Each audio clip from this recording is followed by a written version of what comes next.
Halo adik-adik, belajar biologi bersama Kak jadi lebih menarik. Oke, hari ini kita belajar tentang sistem reproduksi.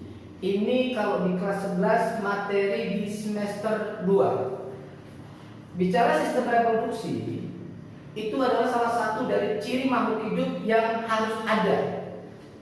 Gitu. Nah, jika pada manusia bahwa reproduksi itu dilakukan secara seksual atau secara kawin, yang artinya bahwa reproduksi itu bertujuan untuk menghasilkan keturunan untuk keberlangsungan hidupnya, gitu kira-kira. Nah, pada bab kali ini di bab sistem reproduksi kita akan membahas 3 subbab, yaitu yang pertama organ reproduksi pada manusia yang pada laki-laki, yang kedua reproduksi pada wanita, yang ketiga itu tentang proses pembentukan gamet atau dalam bahasa kerennya gametogenesis.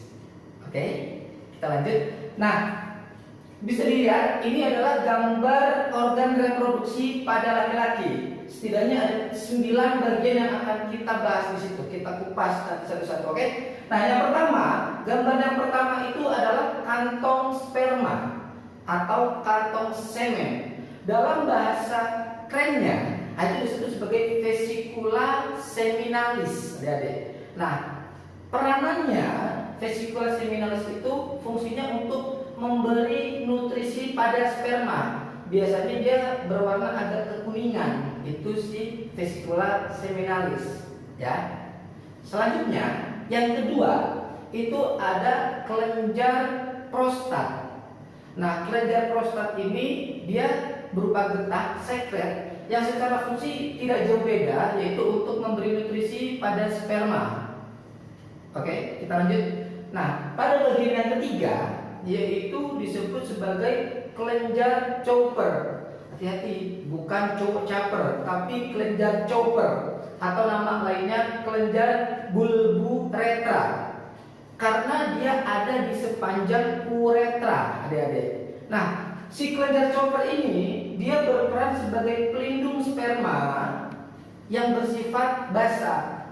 Jadi fungsinya dia sebagai pelumas pertama. Yang kedua, saat dia masuk ke dalam vagina itu asam, adik-adik. Jadi saat masuk ke sana, si sperma ini akan dilindungi oleh si kelenjar Chopper yang bersifat basah. Betul sekali. Nah, oke. Ke bagian selanjutnya yaitu bagian yang keempat, ini disebut sebagai epididymis.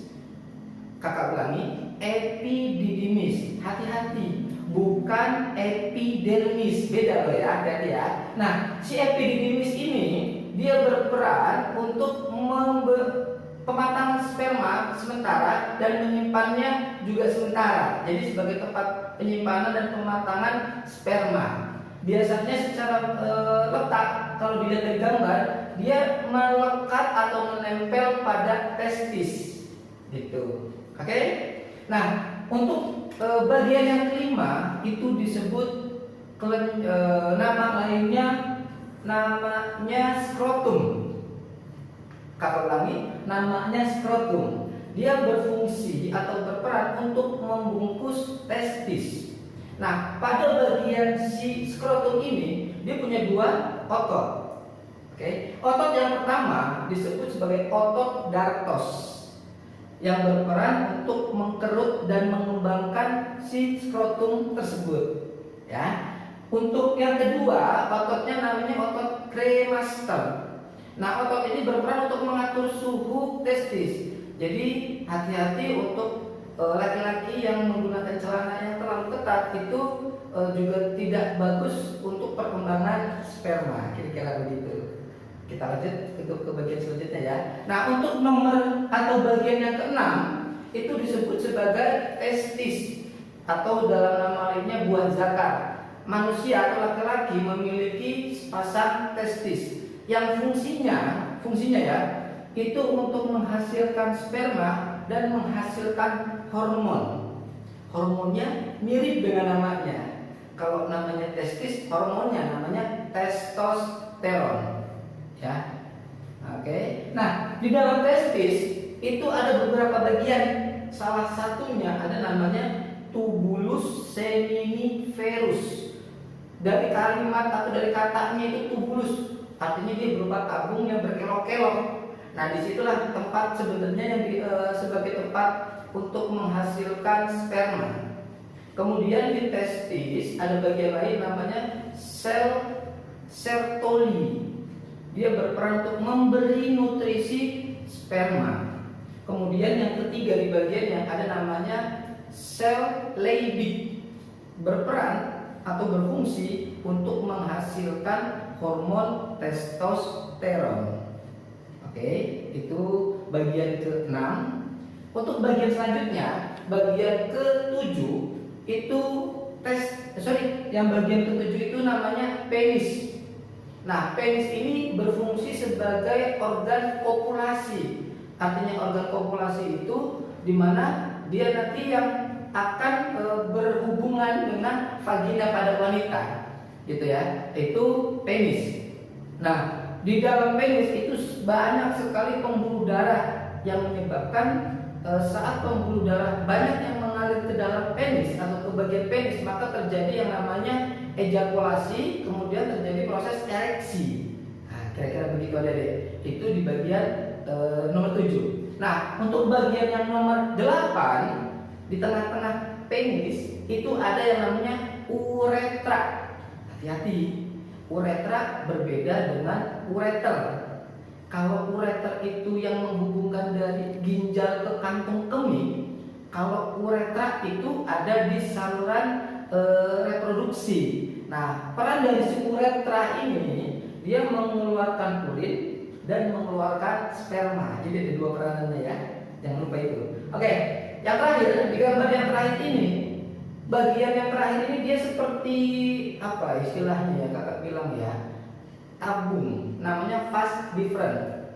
Vas deferens ini berfungsi untuk menyalurkan sperma dari epididymis menuju kantong sperma atau kantong semen atau nama lainnya vesicula seminalis. Nah, itu kira-kira untuk bagian-bagian alat reproduksi pada laki-laki beserta fungsinya.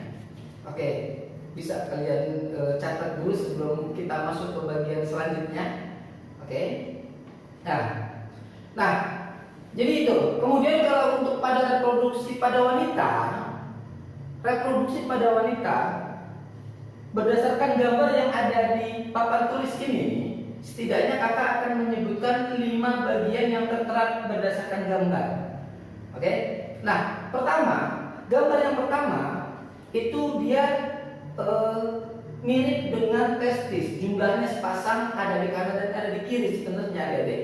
Nah, fungsi dari si nomor 1 ini atau namanya adalah indung telur, atau nama lainnya bahasa kerennya itu adalah ovarium.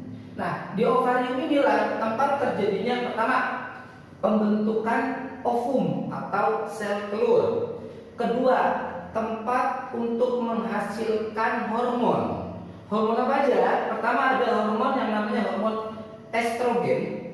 Yang kedua ada hormon namanya hormon, selain estrogen dia ada hormon progesteron. Nah ya, jadi selain progesteron ada juga estrogen, itu hormon di situ.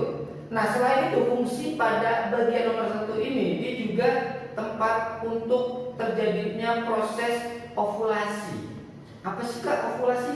Ovulasi itu adalah proses pelepasan sel telur yang dilakukan oleh vesikel atau kantung telur nanti di situ. Oke. Nah, kemudian masuk ke bagian yang kedua. Di gambar bagian yang kedua itu disebut sebagai tuba fallopi atau nama lainnya oviduk.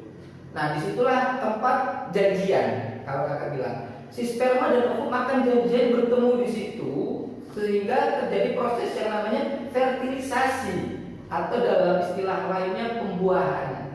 Itu tempat terjadinya ada di bagian nomor 2, fertilisasi di bagian oviduk. Oke. Nah, bagian nomor 3 itu disebut sebagai dinding rahim atau dinding endometrium. Oke. Nah, peran dari dinding endometrium ini jika kondisinya tipis itu bisa menyebabkan terjadi peluruhan. Peluruhan inilah yang nanti kita pelajari di bagian selanjutnya tentang istilah menstruasi gitu. Nah, sedangkan nomor 4 itu disebut uterus atau rahim. Nah, pada bagian rahim disinilah tempat berkembangnya si zigot berkembang menjadi bayi nanti di situ. Oke.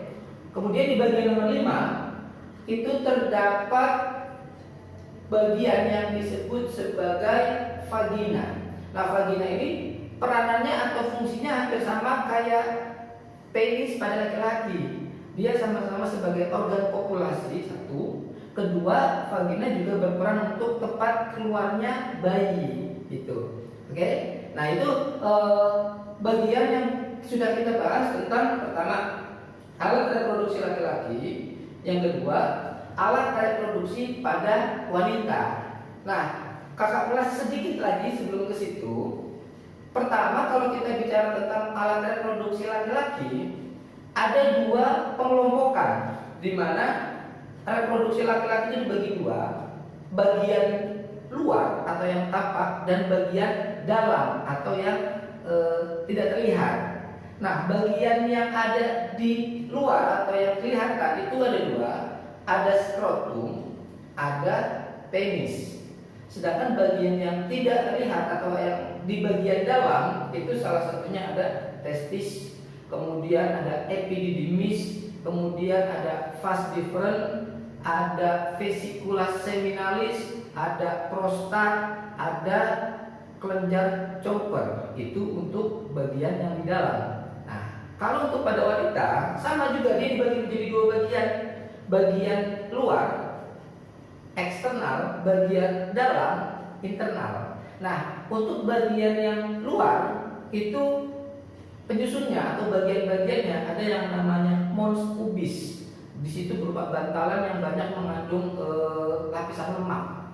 Kemudian ada labia mayora dan labia minora.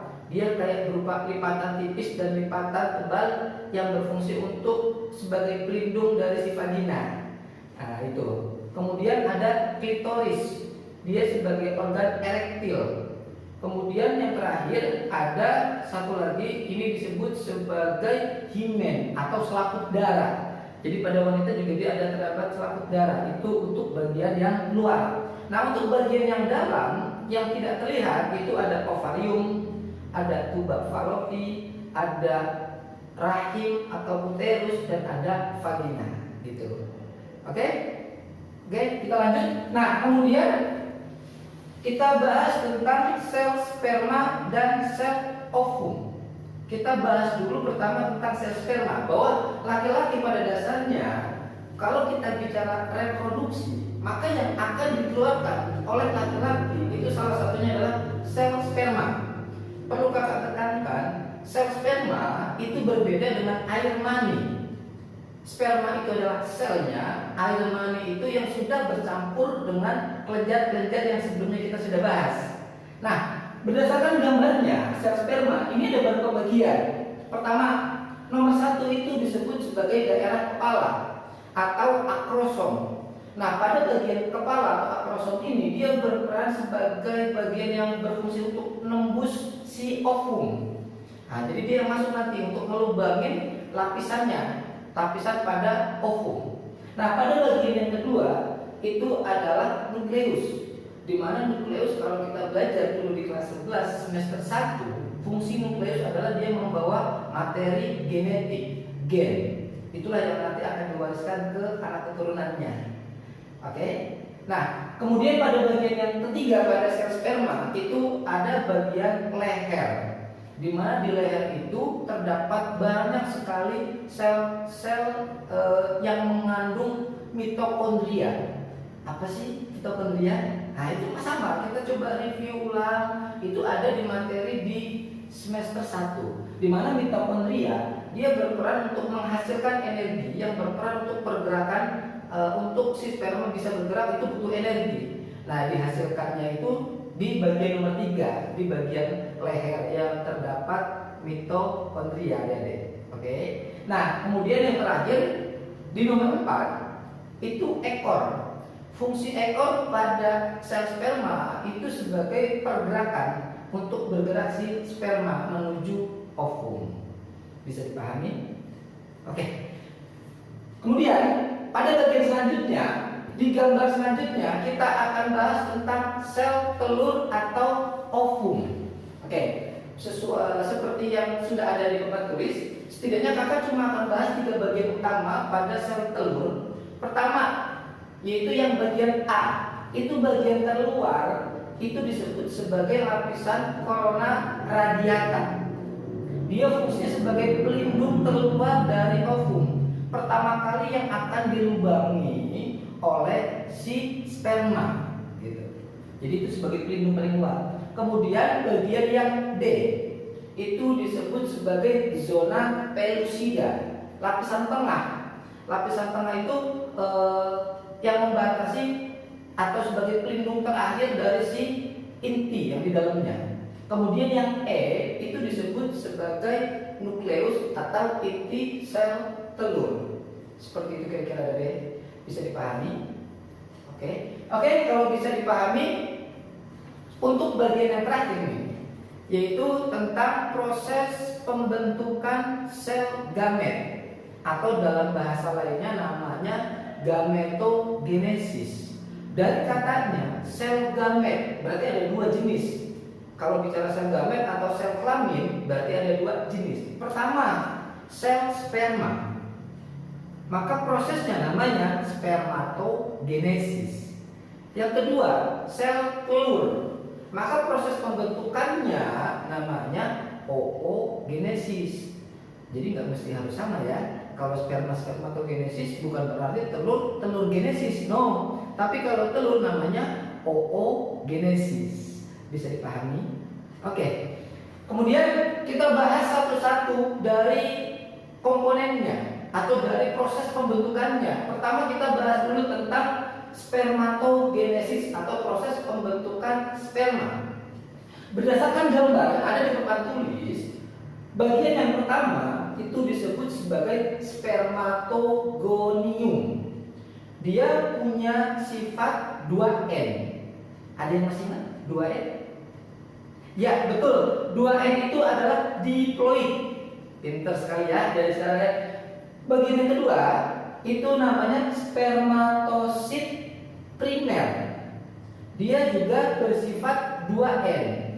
Nah, karena dari 2N menjadi 2N, maka dari bagian pertama ke bagian kedua dia mengalami pembelahan mitosis, gitu ya. Oke. Nah, kemudian di bagian yang ketiga itu dia menghasilkan 2 sel spermatosit sekunder. Dia bersifat N. Apa N? Ya, betul. Haploid, betul sekali adik-adik. Jadi di bagian ketiga ini disebut sebagai spermatosit sekunder yang bersifat N atau haploid. Nah, pada tahapan kedua menuju ketiga itu disebut sebagai pembelahan meiosis 1. Betul. Dan yang keempat, pada bagian yang keempat itu disebut sebagai spermatid, menghasilkan 4 sel spermatid yang sifatnya haploid juga. Nah, dari 3 ke 4 tahapan pembelahannya disebut sebagai meiosis 2 gitu. Oke? Dan yang terakhir, di bagian yang kelima yang sudah punya ekor itu disebut sebagai sperma atau spermatozoa. Artinya, pada proses pembelahan spermatogenesis atau proses pembentukan sperma pada laki-laki, dia akan menghasilkan 4 sel sperma yang bersifat fungsional. Artinya 4 ini berfungsi atau siap membuahi sel telur gitu kira-kira. Bisa diikuti? Oke? Nah, untuk bagian selanjutnya, ini bisa kita lihat gambar proses pembentukan sel telur atau disebut oogenesis. Namanya hampir mirip-mirip dengan pada proses pembentukan sperma. Nah, pada bagian yang pertama ini disebut sebagai oogonium, bersifat diploid. Oke. Nah, kemudian pada bagian yang kedua, ukurannya makin lebih besar, disebut sebagai oosit primer. Sifatnya diploid juga ya, deh. Pembelahannya sama tahapannya tadi seperti pada spermatogenesis, bahwa dari tahapan 1 ke tahapan 2 dia mengalami pembelahan mitosis. Oke. Nah, kemudian pada gambar yang ketiga atau bagian yang ketiga itu disebut sebagai spermatosit sekunder. Terus itu di sebelahnya apakah? Kok ukurannya beda? Ya, karena dia ukurannya kecil, sitoplasma atau cairan di dalamnya sedikit, maka dia tidak berkembang, adik-adik. Maka di sebelah gambar yang kecil itu disebut sebagai badan polar 1. Atau ada yang bilang juga namanya, Kak, aku pernah dengarnya badan polosit atau polosit. Ya, sama saja, pintar. Jadi di bagian nomor 3 itu disebut sebagai oosit sekunder yang bersifat haploid. Di sebelahnya namanya badan polar 1. Nah, tahapan dari 2 ke 3 pembelahannya namanya meiosis 1. Oke. Nah, selanjutnya pada bagian yang keempat ya, itu disebut sebagai ootit. Ya, ootit bersifat haploid. Terus apakah yang di sebelahnya 3 itu? Yang di sebelahnya yang ada 3 bagian kecil-kecil itu disebut sebagai badan polar 2, atau ada juga penyebutannya polosit 2 gitu adik-adik. Nah, tahapan dari 3 ke 4 pembelahannya disebut meiosis 2. Bisa dipahami? Dan terakhir, pada gambar yang kelima atau bagian yang kelima itu disebut sebagai ovum. Gitu. Nah, itulah tahapan dari proses pembentukan ovum. Nah, untuk wanita atau proses pembentukan ovum, dia menghasilkan 1 ovum fungsional dan 3 badan polar yang tereduksi. Tereduksi itu artinya dia tidak digunakan, meluruh atau dibuang. Nah, gitu kira-kira deh. Jadi itulah yang bisa kakak sampaikan pada pertemuan kali ini. Mudah-mudahan bermanfaat. Lain waktu kita akan lanjutkan di bab selanjutnya atau di bagian subbab selanjutnya. Terima kasih. Assalamualaikum warahmatullahi wabarakatuh.